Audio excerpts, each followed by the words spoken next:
નમસ્કાર વિદ્યાર્થી મિત્રો, સ્વાગત છે આપનું આપની ચેનલ માઇન્ડ મેન્ટર્સમાં। વિદ્યાર્થી મિત્રો, ગત વિડીયોમાં આપણે હાઇડ્રોકાર્બન સંયોજનો વિશેની માહિતી મેળવી। એમાં આપણે આલ્કેન, આલ્કીન અને આલ્કાઇન વિશે સમજ મેળવી। આજે આપણે હાઇડ્રોકાર્બન સંયોજનોમાં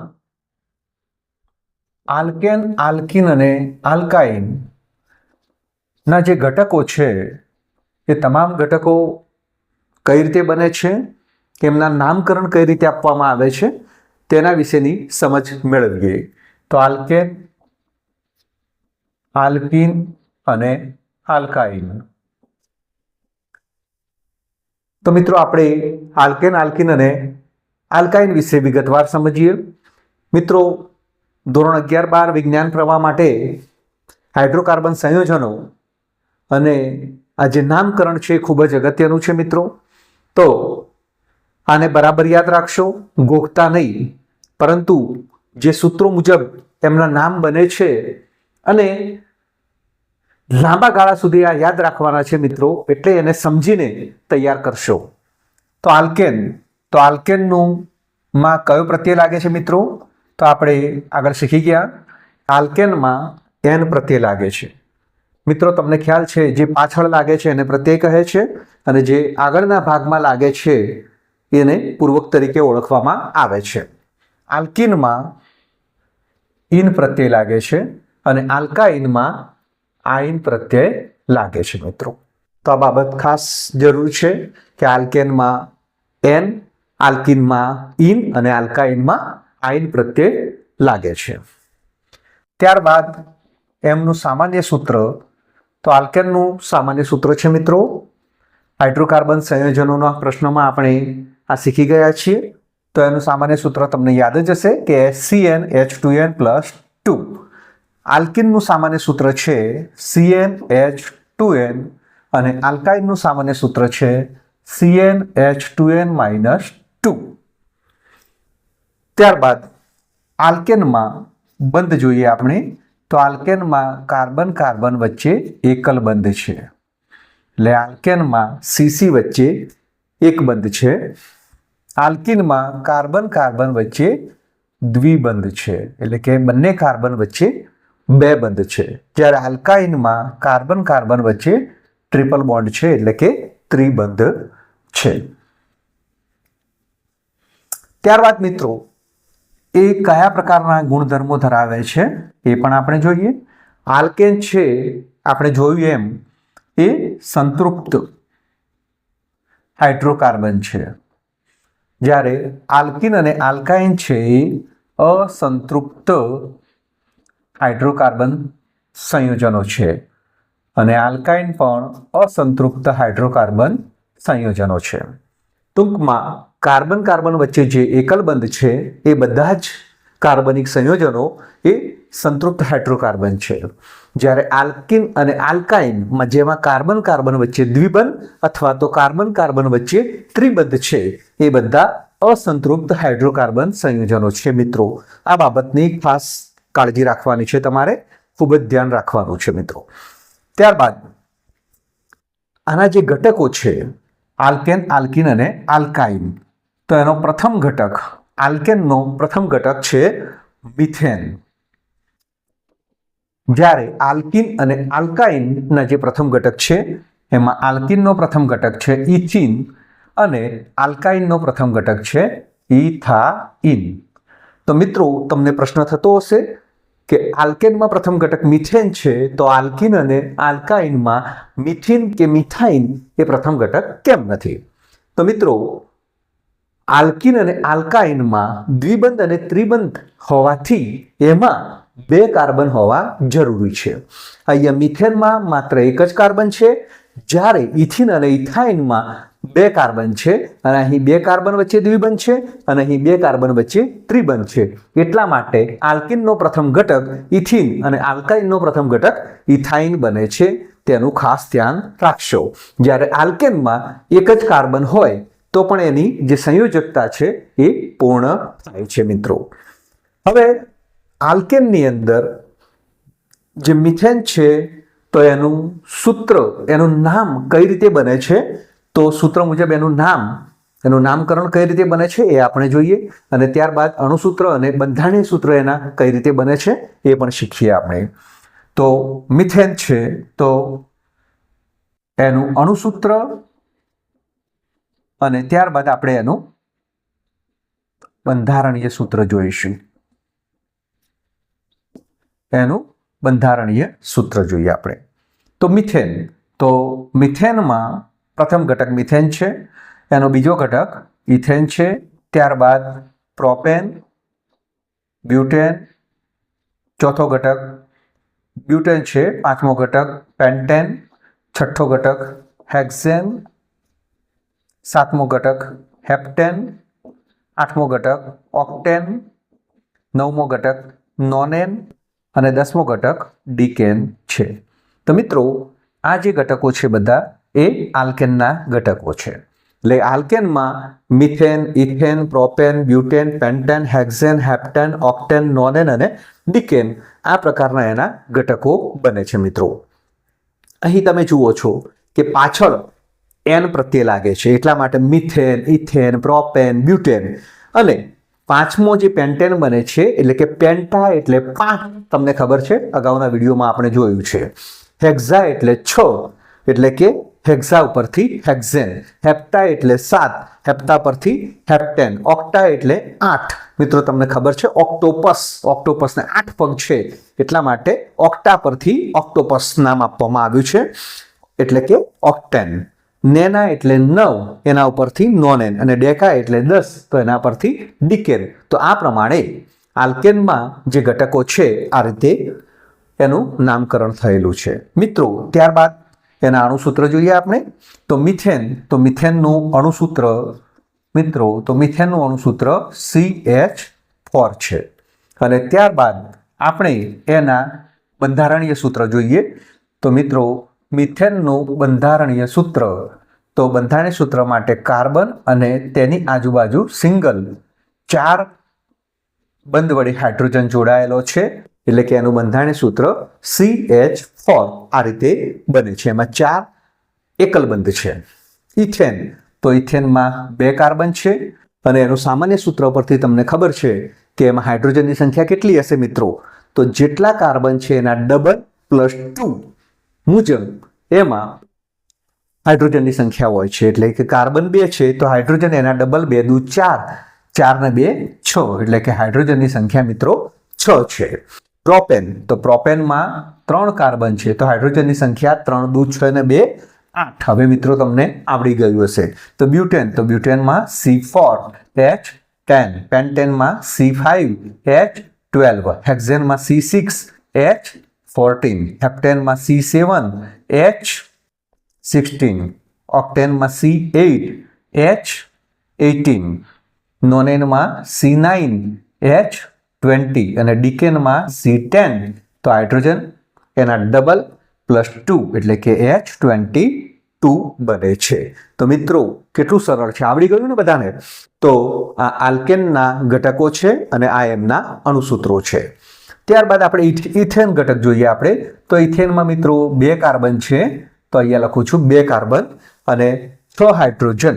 અહીં કાર્બન વચ્ચે એકલ બંધ છે એટલે કે અહીં 3 બાજુથી હાઇડ્રોજન જોડાઈ શકે છે. આ કાર્બન સાથે પણ 3 બાજુથી હાઇડ્રોજન જોડાઈ શકે છે.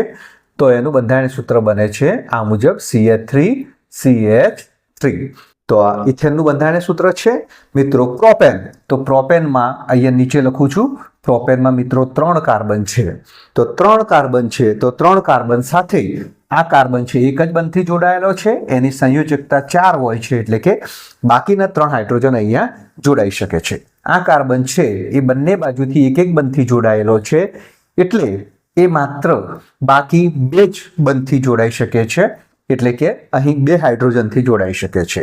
આ કાર્બન એક બંધથી જોડાયેલો છે એટલે કે એની સંયોજકતા 4 પૂર્ણ કરવા માટે 3 બાજુથી 3 હાઇડ્રોજન સાથે જોડાઈ શકે છે એટલે કે HH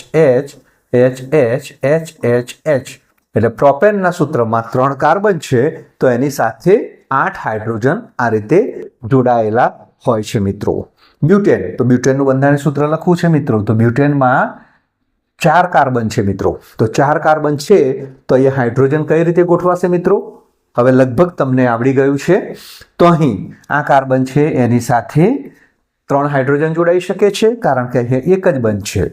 આ કાર્બન છે બીજા નંબરનો કાર્બન છે એની સાથે 2 બંધ જોડાયેલા છે એટલે કે 2 હાઇડ્રોજન જોડાઈ શકે છે.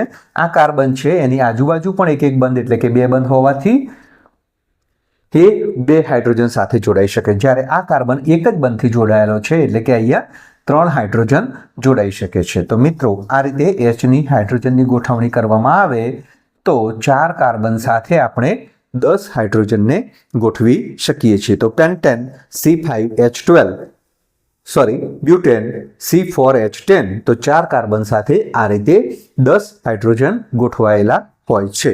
પેન્ટેન લખવું છે આપણે. તો પેન્ટેનમાં 5 કાર્બન છે તો 3, 4 અને 5 કાર્બન છે.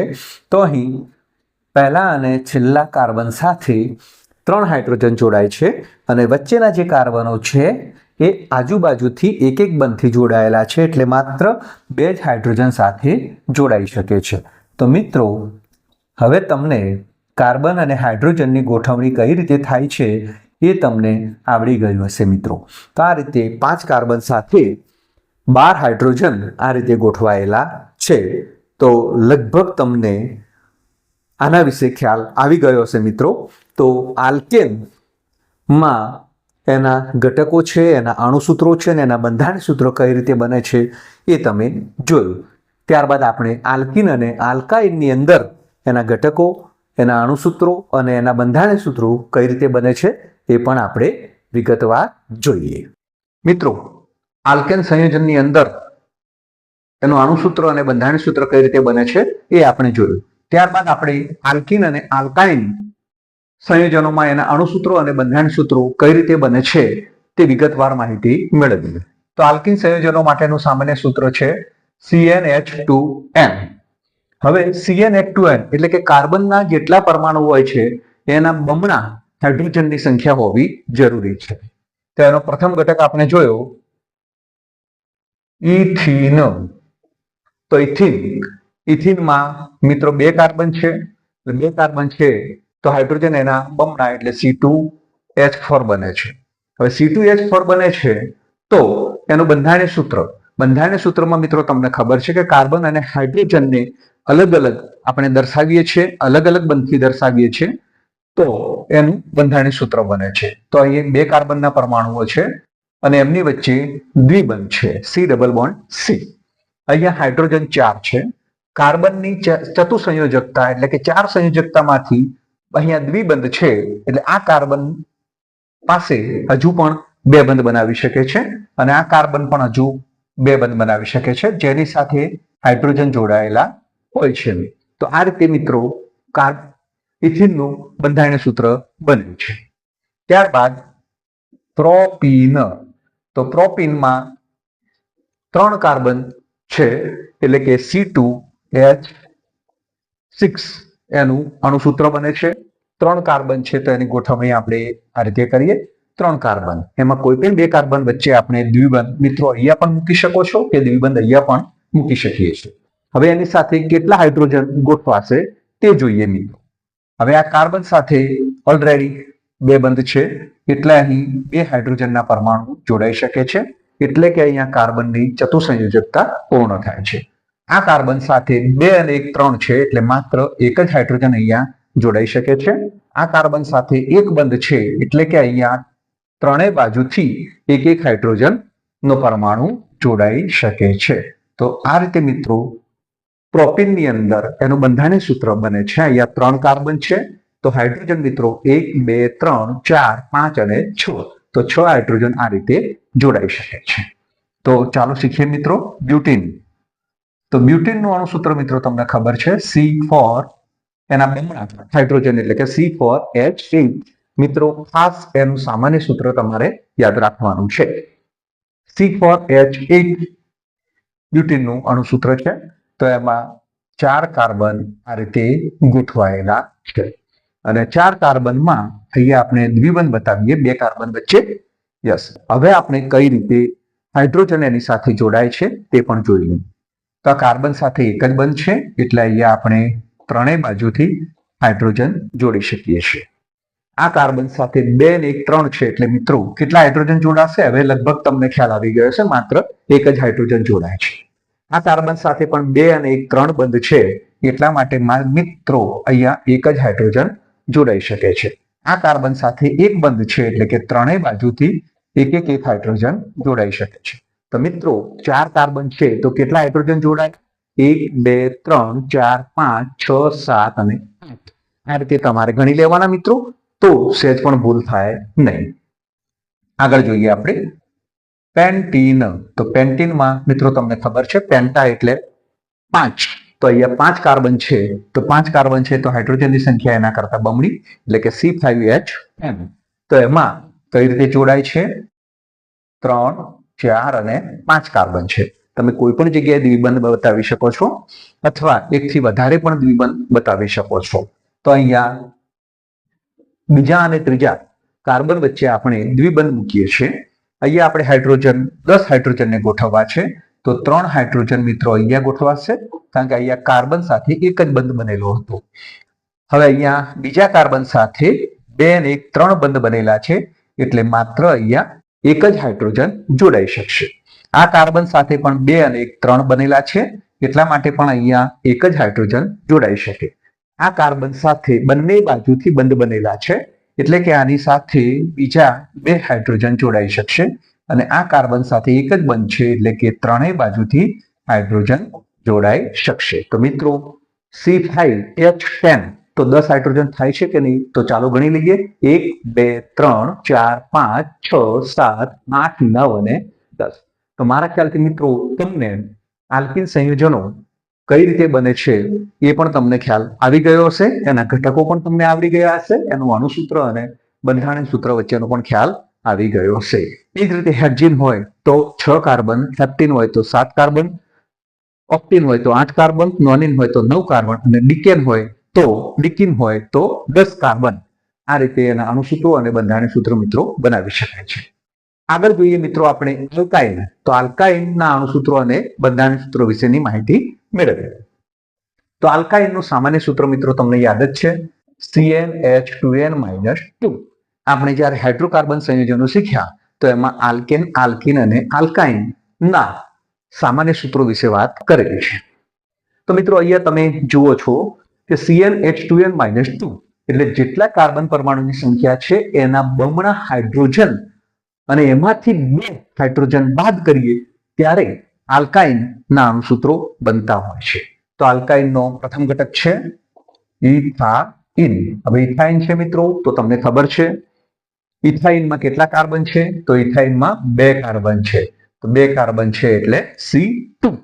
હવે H કેટલા આવશે મિત્રો એ તમને હવે ખ્યાલ આવવો જોઈએ. તો અહીંયા 2 કાર્બન છે તો એના બમણા એટલે 2 નું 4 હાઇડ્રોજન, એમાંથી 2 બાદ કરીશું તો 4 માંથી 2 હાઇડ્રોજન જશે તો C2H2 માત્ર 2 જ હાઇડ્રોજન વધે છે. ત્યારબાદ આપણે એનું બંધારણીય સૂત્ર જોઈએ. તો અહીં કાર્બન કાર્બન વચ્ચે આલ્કાઇનમાં ટ્રિપલ બોન્ડ છે એટલે કે 3 બંધ છે. તો 3 બંધ હોવાથી અહીંયા કાર્બન સાથે 3 બંધ છે. એની ચતુઃસંયોજકતા પૂર્ણ કરવા માટે એક જ હાઇડ્રોજન જોડાઈ શકે છે. આ બાજુ પણ એક હાઇડ્રોજન જોડાય છે તો અહીંયા C2H2 એનું બંધારણીય સૂત્ર બને છે. ઇથાઇન પછી મિત્રો આપણે પ્રોપાઇન જોઈએ. આપણે પ્રોપાઇનમાં 3 કાર્બન છે એટલે C3. તો મિત્રો H કેટલા આવશે? લગભગ તમને આવડી ગયું છે. અહીંયા C3 એટલે 3 તો 3 દુ 6, 6 માંથી 2 ગયા તો 4 તો C3H4 એટલે કે એમાં 4 હાઇડ્રોજન જોડાયેલા છે. એનું સૂત્ર લખીએ આપણે બંધારણીય સૂત્ર. તો 3 કાર્બન છે. હવે કોઈ પણ 2 કાર્બન વચ્ચે આપણે ટ્રિપલ બોન્ડ મૂકીએ છીએ તો C ટ્રિપલ બોન્ડ C. તો મિત્રો અહીંયા કાર્બન સાથે 3 બંધ છે. અહીંયા એક જ હાઇડ્રોજન જોડાઈ શકે છે. આ કાર્બન છે એ 3 ને 4 વડે જોડાયેલું છે. એની ચતુઃસંયોજકતા પૂર્ણ થાય છે તો અહીંયા એક પણ હાઇડ્રોજન આ કાર્બન સાથે જોડાઈ શકશે નહીં. હવે આ કાર્બન સાથે એક બંધ છે એટલે કે ત્રણેય બાજુથી એક હાઇડ્રોજન જોડાઈ શકે છે. તો મિત્રો અહીંયા 3 કાર્બન છે તો 4 હાઇડ્રોજન 1 2 3 અને 4 આ મુજબ જોડાય છે. ત્યારબાદ મિત્રો આપણે જોઈએ બ્યુટાઇન. તો બ્યુટાઇનમાં C4 છે તો H કેટલા આવશે મિત્રો? 4 ના ડબલ 8. 8 માંથી 2 બાદ કરીશું તો 6, એટલે C4H6. બ્યુટાઇનમાં 4 કાર્બન, 1, 2, 3 અને 4. એ 4 કાર્બનમાં અહીંયા આપણે 2 કાર્બન વચ્ચે ટ્રિપલ બોન્ડ મૂકીએ છીએ. તો અહીંયા હાઇડ્રોજન કઈ રીતે જોડાય છે મિત્રો? તો એ પણ જોઈ લઈએ આપણે. અહીંયા એક બંધ છે એટલે કે ત્રણેય બાજુથી એક એક હાઇડ્રોજન જોડાઈ શકે છે. હવે તમને ખબર પડી ગઈ મિત્રો કે આ કાર્બન સાથે 3 ને 1 4 બંધ ઓલરેડી બનેલા છે, તો એક પણ હાઇડ્રોજન જોડાશે નહીં. આ કાર્બન સાથે પણ 3 ને 1 4 બંધ ઓલરેડી બનેલા છે, એટલે એક પણ હાઇડ્રોજન જોડાઈ શકશે નહીં. જ્યારે આ કાર્બન છે એની સાથે મિત્રો 3 હાઇડ્રોજન જોડાઈ શકે છે. તો H6 ગણી લઈએ આપણે, 1 2 3 4 5 અને 6. તો મિત્રો તમને આ રીતે લગભગ અણુસૂત્રો અને બંધારણીય સૂત્રો આવડી ગયા હશે. વધુ એક ઉદાહરણ લઈ લઈએ આપણે, પેન્ટાઇન. તો પેન્ટાઇનનું સૂત્ર છે C5, એના બમણા હાઇડ્રોજન એટલે કે H10, એમાંથી 2 બાદ કરીશું H8. તો અહીંયા 5 કાર્બન મૂકીએ આપણે, 1 2 3 4 અને 5. અહીંયા 2 કાર્બન વચ્ચે ટ્રિપલ બોન્ડ બનાવીશું આપણે. ચાલો અહીંયાથી હાઇડ્રોજન ગોઠવીએ આપણે પ્રથમ કાર્બનથી. તો અહીંયા મિત્રો 3 હાઇડ્રોજન જોડાઈ શકશે.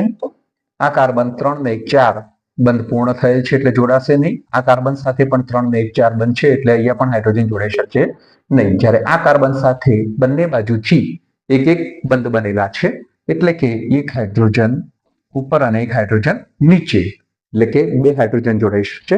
જ્યારે આ કાર્બન સાથે માત્ર એક જ બંધ છે એટલે કે ત્રણેય બાજુથી H સાથે જોડાશે.